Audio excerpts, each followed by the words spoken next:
that Eberechi Eze is one of those players that they are very much interested in at the moment. There's been no formal club-to-club contacts at this stage, but with 2 years left on his current Crystal Palace deal and a rumoured release clause, which we understand to be around £60 million with £8 million in add-ons, that makes a player of his calibre, quality, experience, know-how, particularly down that left-hand side. You've seen it in performances for England as well, of interest for a side like Arsenal. We also know that Tottenham are also interested in Eze as well. Imagine that, two of the North London sides going toe-to-toe for someone of his quality.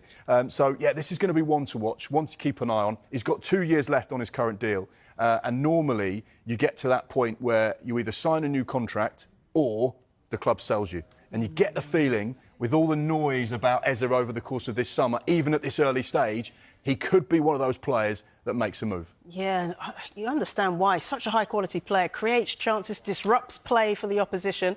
But, James, why is that left wing position such an issue, or such a point of Mikel Arteta trying to replace what he's got at the moment? Is it that bad? Is he in that bad of a position? Arsenal are constantly trying to strive to improve in every single area of the pitch. And when you look at what they've been getting on the left-hand side of the pitch, you can understand why they'd look to strengthen there. I think when you look at Arsenal from an attacking perspective, they were down 22 goals last season on the previous campaign, just 69 goals in total across the 38 Premier League matches. I think when you look at that left side in particular, and you look at Gabriel Martinelli in particular, I think it's fair to say they're not getting what they could be on that left-hand side of the pitch. When you look at that 22-23 season where Arsenal came very close to winning the Premier League title, you had Martinelli scoring 15 goals, you had goals from Ødegaard and Saka as well, which got Arsenal so close to winning the Premier League title. But when you look at the last 2 seasons, Martinelli has scored 14 goals across 2 seasons, less than he did in the previous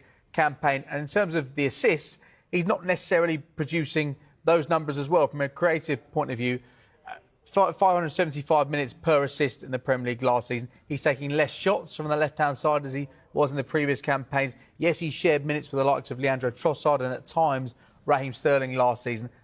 I think it's fair to say Arsenal are still pleased with what Gabriel Martinelli has done for Arsenal. He's still just 24 years of age. He's still a player who has yet to reach his peak. But you can understand, as Arsenal look to try and get closer and closer to winning a Premier League title and winning major silverware, that is an area of the pitch where they think maybe they can get slightly more than they are right now. Without saying it's over for Martinelli, they look at their options.